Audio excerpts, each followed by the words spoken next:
Hello guys, स्वागत है आप सभी का आपके अपने YouTube channel as smart classes में। आज के इस वीडियो में हम एनसीईआरटी पर आधारित कक्षा 8 की विज्ञान का अध्याय 12 घर्षण और अध्याय 13 ध्वनि, ये दोनों ही चैप्टर कंप्लीट करेंगे। इससे पहले की वीडियो में हम अध्याय 11 तक कंप्लीट कर चुके हैं और कक्षा 6 और 7 की एनसीईआरटी की विज्ञान भी कंप्लीट हो चुकी है। जिसने ना देखा हो वो वीडियो के डिस्क्रिप्शन में जाकर देख सकते हैं। वीडियो को लास्ट तक ज़रूर देखिएगा। वीडियो पसंद आए तो वीडियो को लाइक करें और ज़्यादा से ज़्यादा शेयर करें। जिसने भी चैनल को सब्सक्राइब ना किया हो कर लीजिए और साथ ही बेल आइकन भी प्रेस कर लीजिए ताकि नेक्स्ट वीडियो की अपडेट आपको टाइम पर मिलती रहे। स्टार्ट करते हैं आज का टॉपिक, अध्याय 12 घर्षण। फर्स्ट पॉइंट है, किसी वस्तु की गति का विरोध करने के लिए उस पर कोई बल लगता है उसे घर्षण बल कहते हैं। दो वस्तुओं के बीच में जब गति होती है तो उस गति का विरोध करने के लिए जो बल लगता है उसी को क्या कहते हैं? घर्षण बल कहते हैं। घर्षण बल सदैव ही लगाए गए बल का विरोध करता है। क्या करता है घर्षण बल? दो वस्तुओं के बीच जो बल लगता है गति में, तो उसका क्या करता है घर्षण? विरोध करता है।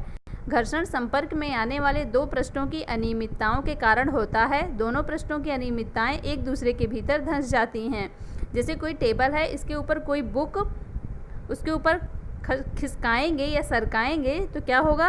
दोनों पृष्ठों के बीच जो अनियमितताएं हैं वो एक दूसरे के बीच धंस जाएंगी और दोनों पृष्ठों के बीच गति का जो विरोध करेगा वह क्या होगा? वह होगा घर्षण बल।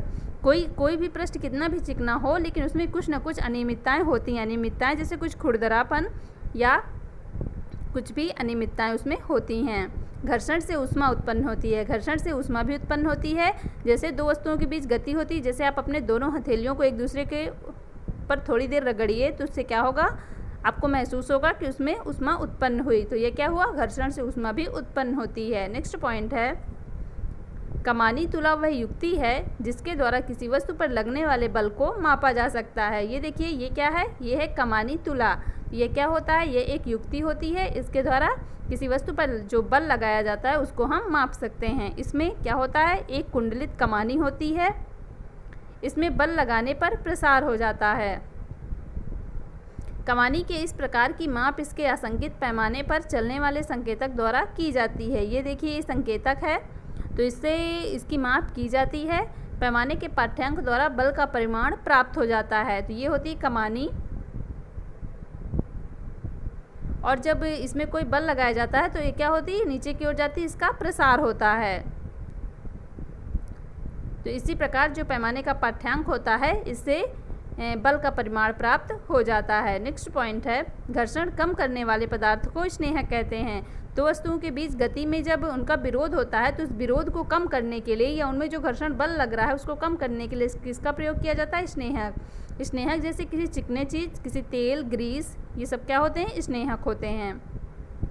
नेक्स्ट पॉइंट है, कुछ मशीनों में स्नेहक के रूप में तेल का उपयोग ना करने की सलाह दी जाती है। वहाँ पर घर्षण कम करने के लिए गतिशील पुर्जों के बीच वायु की गद्दी का उपयोग किया जाता है। क्या होता है? स्नेहक जैसे तेल, ग्रीस, ये स्नेहक होते हैं तो कुछ मशीनों में इनका उपयोग करने की सलाह नहीं दी जाती है। क्या करने की सलाह दी जाती है? वहाँ पर घर्षण कम करने के लिए गतिशील पुर्जों के बीच वायु की गद्दी का उपयोग किया जाता है। नेक्स्ट पॉइंट है, घर्षण कदापि पूर्णतः समाप्त नहीं हो सकता है। कोई पृष्ठ पूर्णतः चिकना नहीं होता, उसमें कुछ अनियमितताएं होती हैं। घर्षण जो होता है उसमें चाहे आप जितना स्नेहक का प्रयोग कर लो वो पूर्णतः समाप्त नहीं हो सकता है। और कोई भी पृष्ठ चाहे जितना चिकना हो उसमें कुछ ना कुछ अनियमितताएं होती हैं जो एक दूसरे के ऊपर गति करने का विरोध करती हैं। नेक्स्ट है लोटनिक घर्षण। लोटनिक घर्षण क्या होता है? जब एक वस्तु किसी दूसरी वस्तु के पृष्ठ पर लुढ़कती है तो उसकी गति के प्रतिरोध को लोटनिक घर्षण कहते हैं। जैसे एक दूसरे के ऊपर गति करने को तो क्या कहते हैं? घर्षण बल कहते हैं। लेकिन जब लुढ़क कर एक वस्तु किसी दूसरे वस्तु के ऊपर गति करती है या लुढ़क कर चलने को क्या कहते हैं? लोटनिक घर्षण कहते हैं। लोटनिक घर्षण सर्पी घर्षण की अपेक्षा कम होता है। आगे बताएंगे सर्पी घर्षण क्या होता है। तो लोटनिक जो घर्षण होता है वह सर्पी घर्षण की अपेक्षा कम होता है। मतलब लोटनिक घर्षण द्वारा या किसी लुढ़कने वाली चीज़ द्वारा में घर्षण कम होता है जिसे हम आसानी से दूसरे वस्तु पर चला सकते हैं। नेक्स्ट है, लोटन घर्षण कम कर देता है। किसी वस्तु को दूसरी वस्तु पर सरकने की तुलना में लोटन करना सदैव आसान होता है। जैसे सरका कर एक वस्तु को दूसरी जगह ले जाना कठिन होगा, जबकि उसको लुढ़का कर ले जाना आसान होगा। नेक्स्ट पॉइंट है, छत के पंखे तथा साइकिल में धुरी तथा नाभि हल के बीच बाल बेयरिंग का उपयोग लोटनिक घर्षण के सामान्य उदाहरण है। साइकिलों में जो बाल बेयरिंग का उपयोग किया जाता है, साइकिलों की धुरी में तथा नाभि व हब के बीच में जो बाल बेयरिंग होती है उसमें किसका, लोटनिक घर्षण का। नेक्स्ट है तरल घर्षण। ये क्या होता है, वायु, जल तथा अन्य द्रव इनसे होकर गति करने वाली वस्तुओं पर घर्षण बल लगाती है।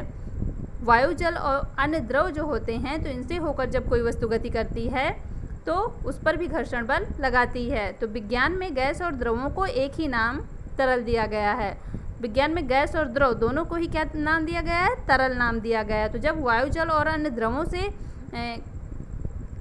होकर कोई वस्तु गति करती है तो उस पर भी क्या लगता है, घर्षण बल लगता है। मतलब तरल से जब कोई वस्तु गति करती है तो उसको क्या कहते हैं, तरल घर्षण कहते हैं। किसी तरल पर लगने वाला घर्षण बल उसकी तरल के सापेक्ष गति पर निर्भर करता है। वो जो तरल होता है उसकी सापेक्ष जो गति होती है, तो तरल पर लगने वाला जो घर्षण बल होता है उसकी सापेक्ष गति पर निर्भर करता है। तरलों द्वारा लगाए गए घर्षण बल को कर्षण भी कहते हैं। क्या कहते हैं, कर्षण भी कहते हैं। नेक्स्ट देखेंगे, घर्षण बल वस्तु की आकृति तथा तरल की आकृति पर भी निर्भर करता है। वस्तु की आकृति पर भी निर्भर करता है कि वस्तु छोटी बड़ी कैसी है और तरल की प्रकृति कैसी है। तो इन दोनों पर घर्षण बल निर्भर करता है। नेक्स्ट पॉइंट है, पक्षी तथा मछलियाँ तरल में गति करती हैं। शरीर का विकास इस प्रकार हुआ होगा, इनके जो शरीर का विकास है वह इस प्रकार हुआ होगा कि तरल में गति करते समय घर्षण पर पार पाने से उनकी ऊर्जा का क्षय बहुत कम होता है। नेक्स्ट है स्थैतिक घर्षण। ये क्या होता है, स्थैतिक घर्षण तब कार्य करना आरंभ करता है जब हम किसी वस्तु को उसकी विराम की स्थिति से गति में लाने का प्रयास करते हैं। ये कब काम का स्थैतिक घर्षण जो होता है कब काम करता है, जब कोई वस्तु जैसे विराम की अवस्था में है तो इसको हम गति की अवस्था में लाने का प्रयास करेंगे, तब कार्य करता है स्थैतिक घर्षण। नेक्स्ट है, जब वस्तु किसी सतह पर त्वरित गति से सरकना आरंभ कर देती है तो उस समय दोनों के पृष्ठों के बीच कार्य करने वाले घर्षण को सर्पी घर्षण कहते हैं। तो ये क्या हो गया, सर्पी घर्षण। नेक्स्ट देखेंगे, सर्पी घर्षण स्थैतिक घर्षण से कम होता है। क्या होता है सर्पी घर्षण, स्थैतिक घर्षण से कम होता है। जबकि जो लोटनिक घर्षण था वह सर्पी घर्षण से कम था। तो सबसे कम किसमें हुआ, लोटनिक घर्षण में। बाईं ओर बल लगाने पर घर्षण दाईं दिशा में होता है। जब बाईं ओर किसी वस्तु में बल लगाएंगे तो घर्षण किस दिशा में होगा, दाईं दिशा में। किसी तरल पर लगने वाला घर्षण बल उसकी तरल के सापेक्ष गति पर निर्भर करता है। सभी वाहनों के डिजाइन इस प्रकार बनाए जाते हैं कि तरल घर्षण कम हो। किसी पृष्ठ को रुक्ष बनाकर घर्षण बढ़ाया जा सकता है। रुक्ष मतलब खुरदुरा, यह उसमें ज़्यादा अनियमितताएं कर क्या बढ़ाया जा सकता है, घर्षण को बढ़ाया जा सकता है। जूतों की तली तथा वाहनों के टायर घर्षण बढ़ाने के लिए खांचेदार बनाए जाते हैं। जूतों की जो नीचे तली होती है वो खांचेदार होती है और टायर भी खांचेदार होते हैं, देखा होगा आप लोगों ने। तो वह किसके लिए बढ़ाया जाता है, घर्षण बढ़ाने के लिए, ताकि वो बहुत तेज़ी से न लुढ़के, जिससे कोई हानि ना हो। तो अध्याय 12 कंप्लीट हुआ। अब हम देखेंगे अध्याय 13, ध्वनि। फर्स्ट पॉइंट है इसमें, ध्वनि कंपित वस्तुओं द्वारा उत्पन्न होती है। किसी वस्तु की अपनी माध्य स्थिति के इधर उधर या आगे पीछे होने की गति को कंपन कहते हैं। जब कोई वस्तु अपनी माध्य स्थिति के इधर उधर या आगे पीछे जाएगी तो क्या होगा, उस गति को कहेंगे कंपन। कुछ स्थिति में ये कंपन आसानी से दिखाई दे जाते हैं, लेकिन अधिकांश स्थिति में उसका आयाम इतना कम होता है कि हम उन्हें देख नहीं पाते, सिर्फ अनुभव कर पाते हैं। मंजीरा, झांझ, घटम या नूट, मिट्टी के बर्तन तथा करताल, ये वाद्य यंत्र समानतः हमारे देश के अनेक भागों में बजाए जाते हैं। इन वाद्य यंत्रों को केवल पीटा या आघात किया जाता है। कैसे बजाए जाते हैं ये वाद्य यंत्र, पीट कर इनमें आघात किया जाता है। मनुष्यों द्वारा उत्पन्न ध्वनि। फर्स्ट पॉइंट है, मानवों में ध्वनि वाक यंत्र अथवा कंठ द्वारा उत्पन्न होती है। कैसे उत्पन्न होती है मानवों में, वाक तंत्र या कंठ द्वारा। वाक यंत्र कंठ पर कठोर उभार होता है। गले में आप लोगों ने देखा होगा कि कंठ में लड़कों के ज़्यादा दिखता है, लड़कियों के कम दिखता है, तो जो गले में एक उभार सा दिखाई देता है वही होता है कंठ, वही होता है कंठ में वाक् यंत्र। जो निगलते समय चलता हुआ प्रतीत होता है, शरीर का यह भाग वाक् यंत्र कहलाता है। जो उभरा हुआ प्रतीत होता है वो क्या कहलाता है? वाद्य यंत्र। जैसे ये गला है तो इसके बीच में ऐसे एक उभरा हुआ स्थान होता है। नेक्स्ट पॉइंट है, वाक् यंत्र या कंठ के आर पार दो वाक् तंतु इस प्रकार तनित होते हैं कि उनके बीच में वायु के निकलने के लिए एक संकीर्ण झिरी बनी होती है। जब फेफड़े वायु को बलपूर्वक झिरी से बाहर निकालते हैं तो वाक् तंतु कंपित होता है, जिससे क्या उत्पन्न होती है? ध्वनि उत्पन्न होती है। तो ये देखा आपने कि मनुष्यों में ध्वनि कैसे उत्पन्न होती है। नेक्स्ट है, पुरुषों में वाक् तंतुओं की लंबाई लगभग 20 मिलीमीटर होती है, महिलाओं में लगभग 5 मिलीमीटर छोटी होती है।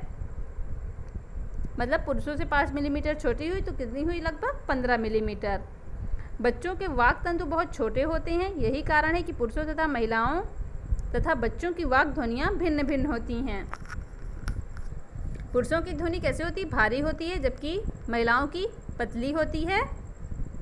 तो किस कारण होती है? उनके वाक् तंतु के कारण, क्योंकि इनके वाक् तंतु का जो आकार होता है वह अलग अलग होता है। ध्वनि संचरण के लिए माध्यम की आवश्यकता होती है, मतलब ध्वनि निर्वात में नहीं चल सकती, उसके लिए कोई न कोई माध्यम होना आवश्यक है। नेक्स्ट है, ध्वनि निर्वात में संचरित नहीं हो सकती। निर्वात मतलब कोई भी माध्यम ना होना, वायु, जल, कोई भी माध्यम वहाँ पर ना होना, तो ध्वनि निर्वात में नहीं चल सकती है। ध्वनि किसी भी ठोस में संचरण कर सकती है। ध्वनि ठोसों, द्रवों तथा गैसों में संचरित हो सकती है। ठोसों में भी, द्रवों में भी, गैसों में भी संचरित हो सकती है, लेकिन ये कहाँ नहीं चल सकती? निर्वात में। हम ध्वनि को अपने कानों द्वारा सुनते हैं। कान के बाहरी भाग की आकृति कीप या फनल जैसी होती है। कैसी होती है बाहरी भाग की आकृति? कीप या फनल जैसी। जब ध्वनि कान में प्रवेश करती है तो यह एक नलिका से गुजरती है, जिसके सिरे पर एक पतली झिल्ली दृढ़ता से तनित होती है, जिसे क्या कहते हैं? कर्णपटह कहते हैं। कर्णपटह कंपनों का अंतर कर्ण तक भेज देता है, वहाँ से संकेतों को मस्तिष्क तक भेज दिया जाता है। इस प्रकार हम ध्वनि को सुनते हैं। तो ये हो गया कि ध्वनि को हम कैसे सुनते हैं। और कान का जो बाहरी पटल होती है उसे क्या कहते हैं? उसे कहते हैं बाहरी भाग की जो आकृति होती है उसे क्या कहते हैं? फनल कहते हैं। नेक्स्ट देखेंगे, कंपन का आयाम, आवृत्ति काल तथा आवृत्ति। प्रति सेकंड होने वाले दोलनों की संख्या को दोलन की आवृत्ति कहते हैं। आवृत्ति किसे कहते हैं? एक सेकंड में जितने भी दोलन होंगे उसे क्या कहेंगे? दोलन की आवृत्ति कहेंगे। आवृत्ति को हर्ट्ज में स्केल है HZ, इसी को क्या कहते हैं? हर्ट्ज कहते हैं। हर्ट्ज आवृत्ति एक दोलन प्रति सेकंड के बराबर होती है। तो मतलब हर्ट्ज जो आवृत्ति होती है किसके बराबर होती है? एक दोलन प्रति सेकंड बराबर हर्ट्ज। नेक्स्ट है, आयाम तथा आवृत्ति ध्वनि के दो महत्वपूर्ण गुण होते हैं। ध्वनि की प्रबलता इसके आयाम पर निर्भर करती है। ध्वनि की प्रबलता किस पर निर्भर करती है कि ध्वनि तीव्र है या मंद है? किस पर निर्भर करेगी? ये आयाम पर। जब किसी कंपित वस्तु का आयाम अधिक होता है तो इसके द्वारा उत्पन्न ध्वनि प्रबल होती है। मतलब जब आयाम अधिक होगा तो ध्वनि प्रबल या तेज होगी, जब आयाम कम होगा तो ध्वनि मंद या धीमी होगी।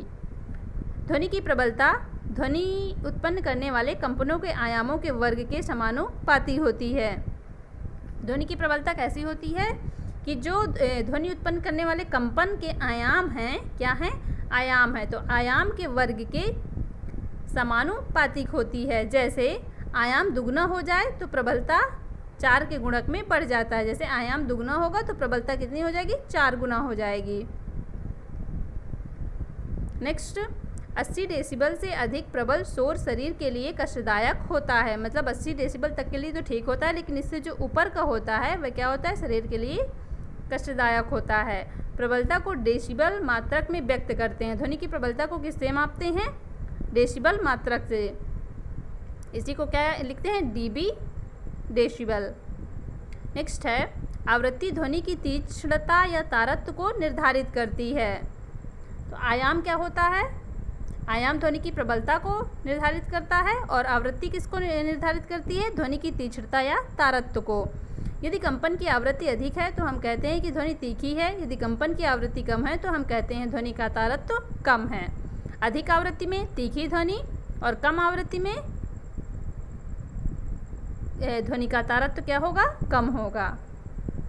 ढोल मंद आवृत्ति में कंपित होता है, इसलिए ये कम तारत्य की ध्वनि उत्पन्न करता है।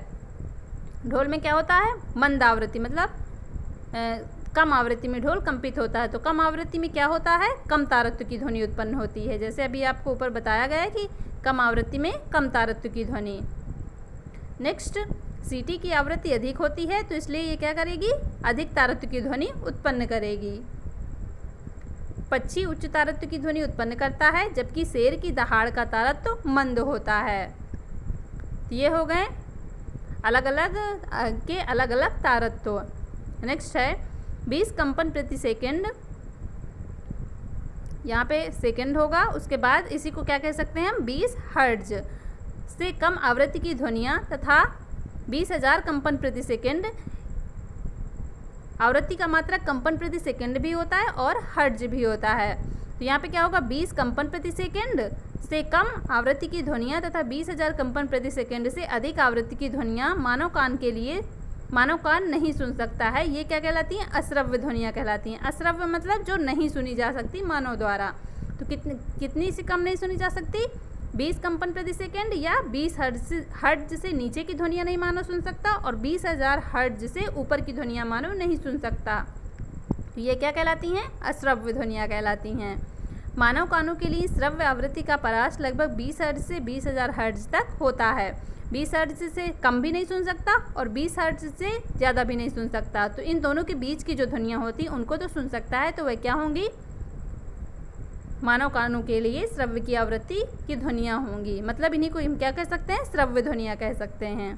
नेक्स्ट पॉइंट है, कुछ जंतु 20,000 हर्ट्ज से अधिक की आवृत्ति की ध्वनियों को भी सुन सकते हैं।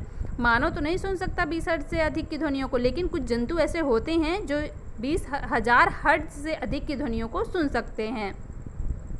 कुत्तों में ये क्षमता होती है। पुलिसकर्मी उच्च आवृत्ति की ध्वनि उत्पन्न करने वाली सीटियों का उपयोग करते हैं, जिसे कुत्ते सुन सकते हैं, लेकिन मानव नहीं सुन पाते हैं।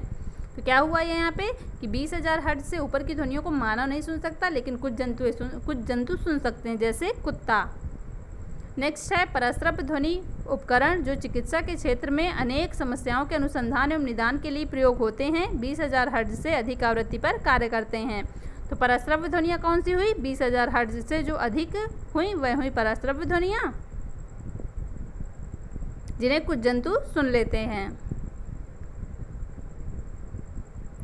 नेक्स्ट, शोर तथा संगीत। ये क्या होता है, अप्रिय ध्वनियों को शोर कहते हैं। जिन ध्वनियों को सुनने में गुस्सा आए उसे क्या कहते हैं, शोर कहते हैं। सुस्वर ध्वनि वह है जो कानों को सुखद लगती है, जैसे हारमोनियम, सितार आदि। सुस्वर मतलब अच्छी ध्वनि या जो हमें पसंद आए, वह ध्वनि कौन सी है, जो कानों को सुखद लगती है। जैसे हारमोनियम की ध्वनि, सितार की ध्वनि, जब ये बजता है तो कानों को क्या लगता है, अच्छा लगता है, तो इन्हें क्या कहते हैं, सुस्वर ध्वनि। नेक्स्ट है शोर प्रदूषण। ये क्या होता है, वातावरण में अत्यधिक या अवांछित ध्वनियों को शोर प्रदूषण कहते हैं। जब अत्यधिक अवांछित ध्वनियाँ उत्पन्न होती हैं वातावरण में, तो उसे क्या कहते हैं, शोर प्रदूषण। शोर प्रदूषण के प्रमुख कारण वाहनों की ध्वनियाँ, विस्फोट, मशीनें, लाउड स्पीकर आदि हैं। कई वाहनों के बहुत तेजी की अजीब सी ध्वनियाँ निकालते हैं, और जो विस्फोट होते हैं, विस्फोट मशीनें होती हैं, लाउड स्पीकर होते हैं, तो ये सब क्या है, शोर प्रदूषण के कारण हैं। नेक्स्ट है ऊंची आवाज़ में चलाए गए टेलीविज़न तथा ट्रांजिस्टर, रेडियो, रसोई घर के कुछ उपकरण, कूलर, वातानुकूलन सभी शोर प्रदूषण के लिए उत्तरदायी हैं। ये सभी चीज़ें क्या हैं, जैसे ऊंची आवाज़ में टेलीविज़न या टीवी चला देंगे, ट्रांजिस्टर, रेडियो को बहुत तेज़ी में चला देंगे जिससे लोगों को डिस्टर्ब होगा, तो ये सभी क्या हैं, शोर प्रदूषण के लिए उत्तरदायी हैं। नेक्स्ट है लगातार प्रबल ध्वनि में रहने वाले व्यक्ति की सुनने की क्षमता अस्थायी अथवा स्थायी रूप से कम हो जाती है। जो लगातार बहुत तेज़ ध्वनि में कोई व्यक्ति अगर रहता है, जहाँ पे बहुत तेज़ ध्वनि हो रही हो, तो उसमें क्या हानि होगी, उसकी जो सुनने की क्षमता होगी वह कभी कभी तो स्थायी रूप से ही चली जाती है, जो वापस ही नहीं आती, कभी कभी क्या होता है, अस्थायी रूप से कम हो जाती है। तो आज के चैप्टर कंप्लीट हुए। वीडियो पसंद आया हो तो वीडियो को लाइक कर दें और ज़्यादा शेयर कर दें। जिसने भी चैनल को सब्सक्राइब ना किया हो कर लीजिए, और साथ ही बेल आइकन भी प्रेस कर लीजिए। नेक्स्ट वीडियो की अपडेट आपको टाइम पर मिलती रहे। मिलते हैं नेक्स्ट वीडियो पे। Thank you so much guys.